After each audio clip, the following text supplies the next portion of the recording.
नमस्कार, अस्सलाम वालेकुम। मेरा नाम रिजवान खान है।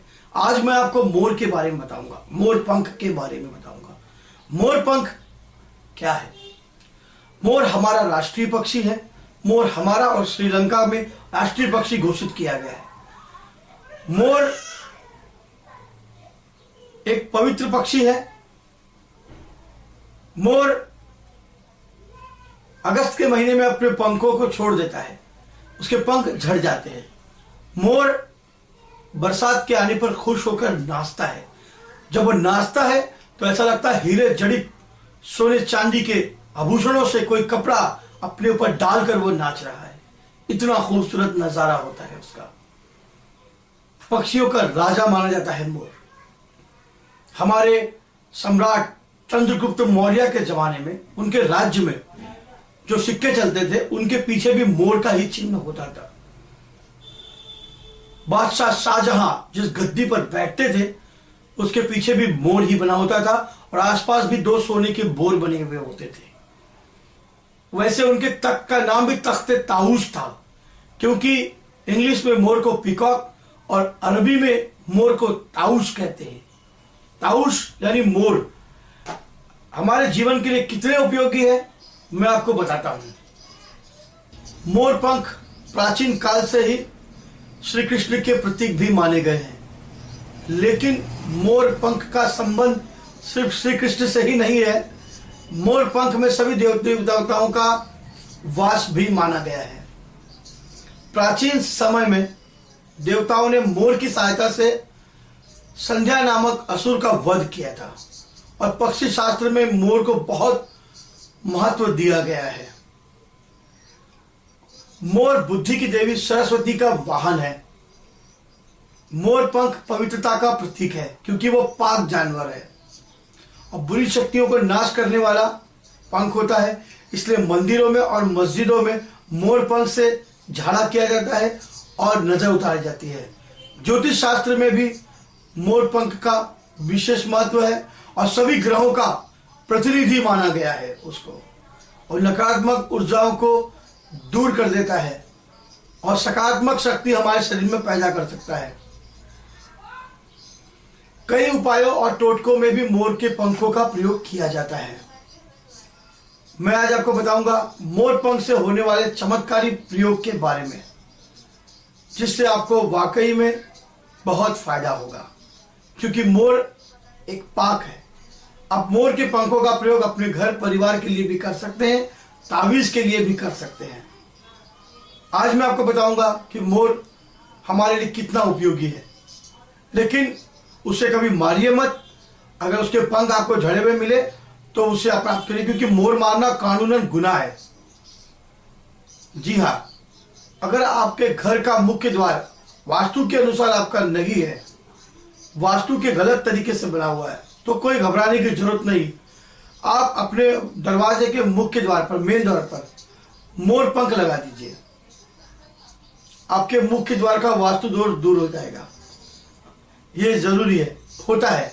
अगर आपका कोई दुश्मन है, आपको बहुत परेशान कर रहा है, आप किसी भी मंगलवार या शनिवार के दिन मोर का पंख लेकर और हनुमान के मंदिर में जाइए और उस मोर के पंख से हनुमान का सिंदूर उठा के लाइए। जितना भी सिंदूर उसमें आएगा आप साथ में लेकर आ जाइए और दूसरे दिन उस मोर पंख के साथ अपने साथ रखिए और सुबह उस सिंदूर को अपने माथे पर लगा लीजिए और लेकर जाइए। उसके बाद आपका काम हो जाएगा, दुश्मन आपका शत्रु शांत हो जाएगा और उस मोर पंख को जल में प्रवाहित कर दीजिए। और जिन लोगों की कुंडलियों में राहु है, केतु है या कि जिन्हें काल सर्प दोष है, तो घबराने की जरूरत नहीं, क्योंकि मोर सांप का दुश्मन है। इसलिए मोर का पंख आप अपने गले में, ताबीज में, चांदी के डब्बे में बंद करके भी पहने तो काल सर्प दोष आपका कम हो जाएगा। जी हाँ, बिल्कुल गायब हो जाएगा। अब बजर है नजर में, अगर कोई बच्चा आ गया है, उसको नजर हो गई है, रो रहा है, तो उसको भी मोर पंख उसके सिरहाने रख के उसको सुला सकते हैं, या उसको चांदी की डिबिया में बंद करके ताबीज बना करके उसके गले में आप डाल सकते हैं। अगर आपका कोई काम रुका हुआ है, अपार धन की आप उम्मीद करते हैं कि आपको मिलने वाला है और मिल नहीं पा रहा है, तो आप उस मोर को आप अपने पाक साफ जगह पर रख दीजिए और संभाल के उसको तिजोरी में रखिए। वो वाकई में वो मोर पंख कुछ वक्त के बाद उसमें अपने आप शक्ति आ जाएगी और वो काम करने लगेगा।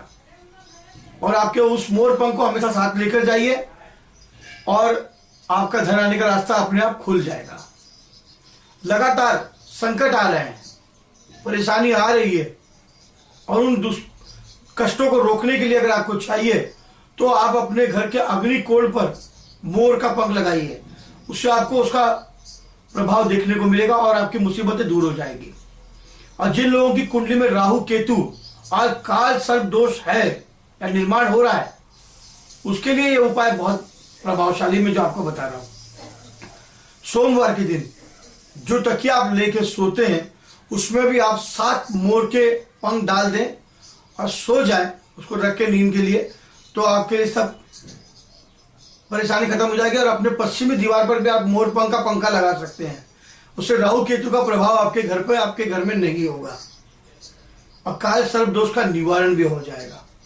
अगर घर में बहुत बच्चा ज्यादा जिद्दी है, रो रहा है, बात नहीं सुन रहा है, हर जिद को आपकी मनवा कर रहता है, तो आप उसे मोर पंख से आप उसको हवा करिए या उसका झाड़ा करिए रोज सुबह शाम, तो भी ये आपके लिए बहुत उपयोगी है। बच्चा रोना बंद कर देगा, जिद करना छोड़ देगा। जी हाँ, इससे आपको फायदा जरूर होगा। मोर पंख वाकई में चमत्कारी है। शनि की महादशा या अशुभ दशा अगर आप लोगों के ऊपर चल रही है और उनसे बचना है तो आप मोर पंख का चमत्कारी टोटका मैं आपको बताता हूं। उसके लिए आप 3 मोर पंख ले लो और शनिवार के दिन ये मोर पंख ले लो। उन पंखों के नीचे काले रंगों का धागा बांधिए, तीनों पंखों को एक साथ रख के और एक थाली में रखकर 3 साबुत सुपारी उसमें रख दीजिए और उसको अगरबत्ती लगाकर या धूप बत्ती लगाकर आप अपने मन की सारी समस्या उसमें बोलिए मोर पंख के अंदर।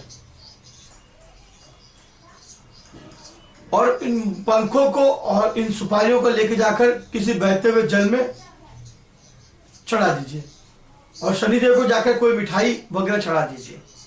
आपकी अशुभ दशा और परेशानी समाप्त हो जाएगी। और इसी तरह आप सभी 9 ग्रहों के अशुभ दोषों को समाप्त कर सकते हैं सिर्फ मोर पंख से। मोर पंख बहुत चमत्कारी प्रभाव रखते हैं। आप चाहेंगे तो मोर पंख से आप अपने 9 ग्रह के अशुभ दोषों को दूर कर सकते हैं। मैं आपको मोर पंख के बारे में और भी आगे बताऊंगा, लेकिन आप मोर पंखों का प्रयोग जरूर करें, इसका फायदा आपको देखने को जरूर मिलेगा। जी हाँ, वाकई में विशेष महत्वपूर्ण है। और ये बुरा साया है, अगर आपके पास कोई आवाज आ रही है, कोई परेशान कर रहा है, आपको कोई साया दिखाई दे रहा है, आप मोर पंख सिर्फ अपने घर में रखिए। ना सांप आएगा, ना बुरी बला, ना परेशानी, क्योंकि मोर पंख में वो वाकई में जादुई करिश्माई शक्ति है, ताकत है।